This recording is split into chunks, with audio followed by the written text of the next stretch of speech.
As of 2023, Google Chrome's market share is roughly 65%, with its biggest competitor only being available on Apple devices, so effectively doesn't matter to the discussion, with Google's search engine sitting around 90% market share.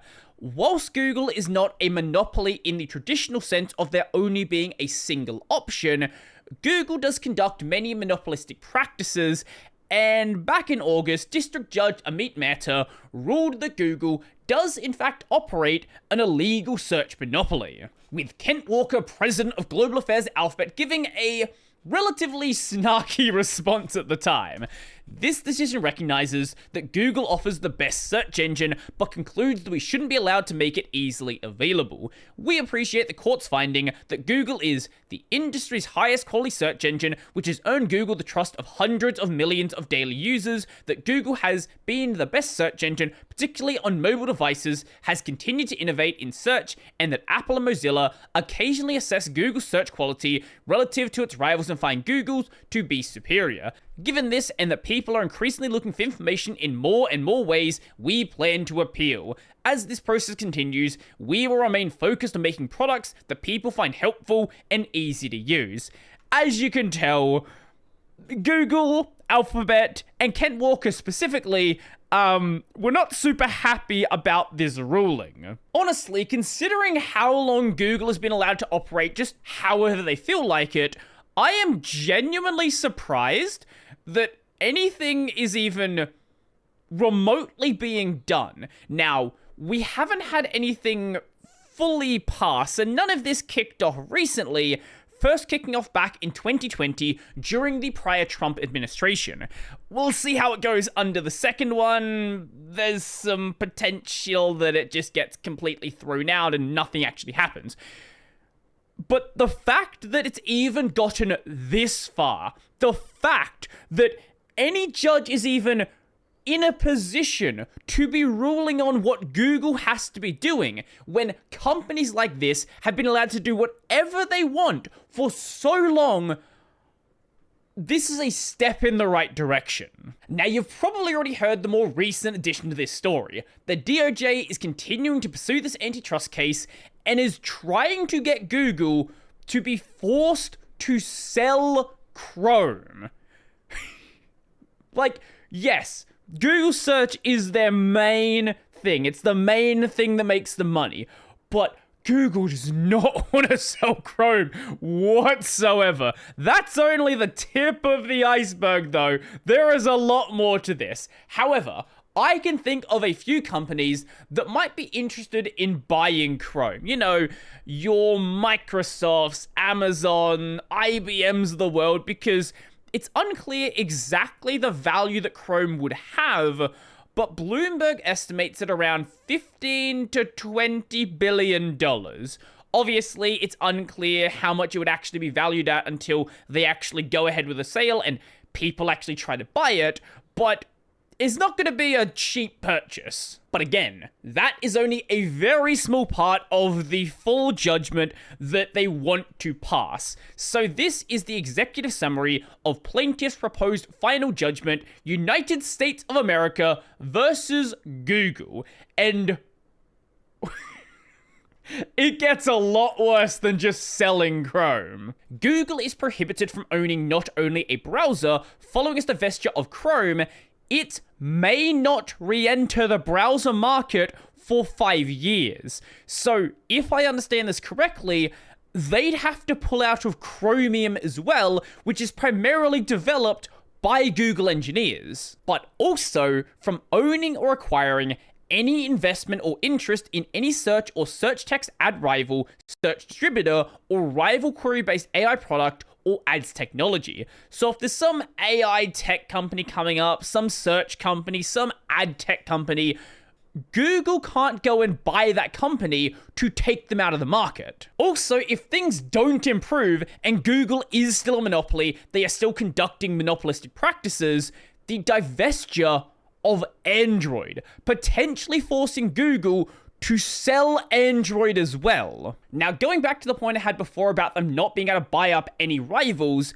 it must immediately divest any such interest it owns. So if they partially own a search competitor or something like that, they have to pull out of that. Don't worry, it doesn't stop there. Provide publishers, websites, and content creators with data crawling rights, such as the ability to opt out of having their content crawled for the index or training of large language models or displayed as AI content.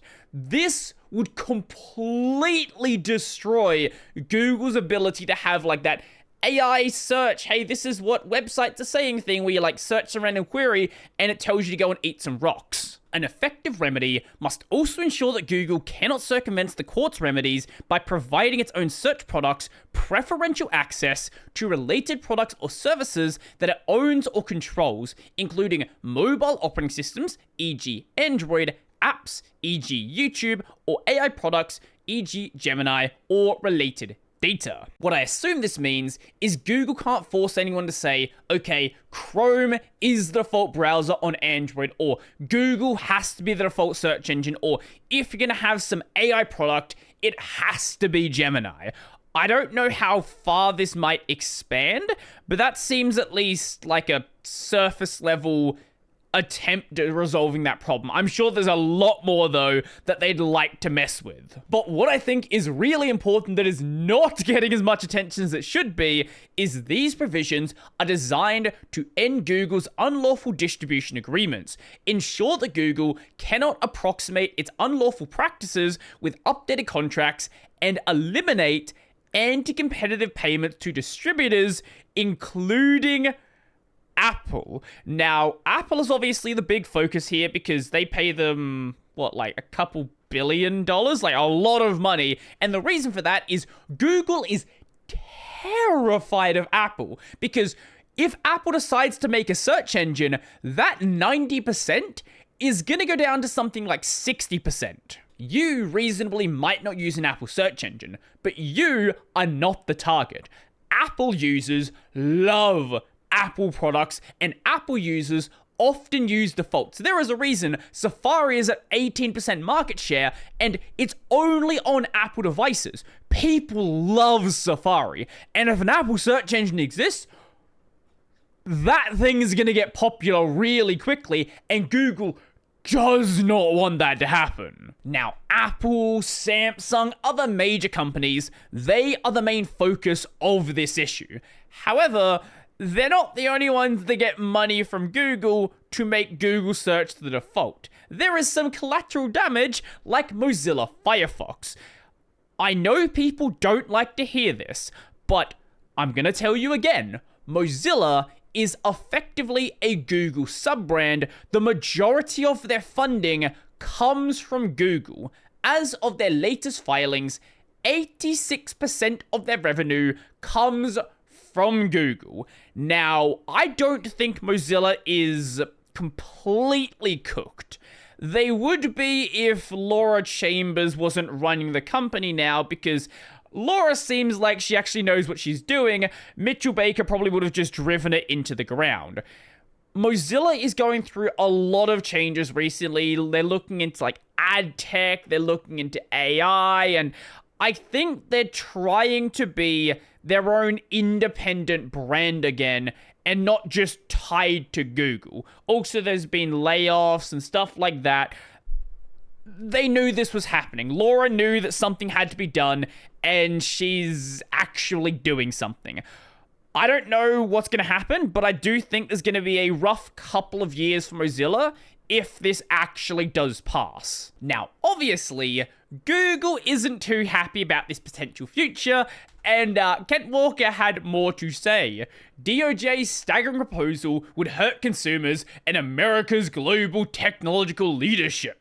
The DOJ had a chance to propose remedies related to the issue, in this case, search distribution agreements with Apple, Mozilla, smartphone OEMs, and wireless carriers. Instead, the DOJ chose to push a radical interventionist agenda that would harm Americans and America's global technology leadership. The DOJ's wildly overbroad proposal goes miles beyond the court's decision. It would break a range of Google products, even beyond search, that people love and find helpful in their everyday lives. Americans. Well, they did propose a remedy. Stop being a monopoly. That's the remedy. This extreme proposal would endanger the security and privacy of millions of Americans and undermine the quality of products people love by forcing the sale of Chrome and potentially Android. Now, what they mean by endanger the security and privacy of millions of Americans is that a company besides Google would have the data of millions of Americans. Not that they would start collecting it, that the data that is already being collected by Google would go to somebody else, which I don't exactly see as any worse. Like, I don't trust Amazon, Microsoft, IBM, or anyone else like that any more than Google. Would require the disclosure to unknown foreign and domestic companies of not just Google's innovations and results, but even more troublingly, Americans' personal search queries. Again, what they're getting at here is if they sell Chrome to another company that might be a foreign company or a domestic company, the search data they're already collecting would go to another company. Again, I don't see this result being any worse than Google having that information. Chill our investment in artificial intelligence, perhaps the most important innovation of our time, where Google plays a leading role. Keep telling yourself that. Google does not play a leading role. It plays a secondary main character, but not the top. Now, what this means is by letting people opt out of having their data be in a Google AI product, that would stop them from making money. So they would invest less money. Hurt innovative services like Mozilla's Firefox, whose businesses depend on charging Google for search placement. No.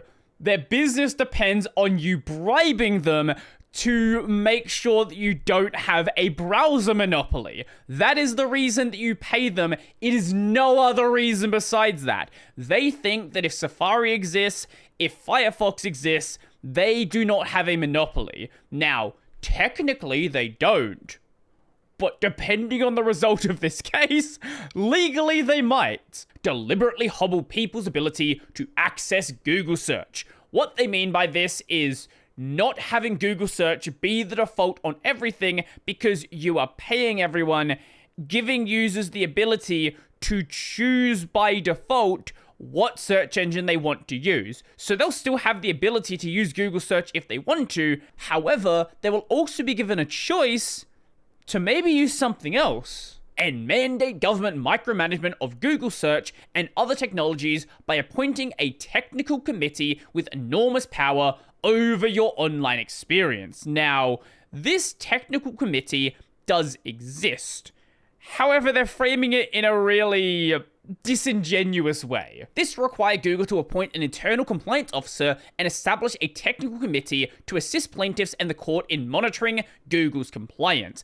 Basically, the technical committee is there to make sure that Google is actually doing what the court orders them to do, and not just saying, well, they ordered us to do it, but they don't really see what we're doing, so let's just keep going about our thing. As just one example, DOJ's proposal would literally require us to install not one, but 2 separate choice screens before you could access Google search on a Pixel phone you bought. And the design of those choice screens would have to be approved by the technical committee, and that's just a small part of it. We wish we were making this up. By choice screens, what they mean is a choice of the web browser and a choice of the search engine. They're really framing this to be like, this is going to be the most inconvenient thing ever. It's going to make Android impossible to use. No. All they're suggesting is don't have Chrome be default and don't have Google search be the default. You have to prompt the user. Now, keep in mind that breakups like this are not new, but are rare and also rarely successful. Back in 2000, Microsoft was forced to break up into two separate companies.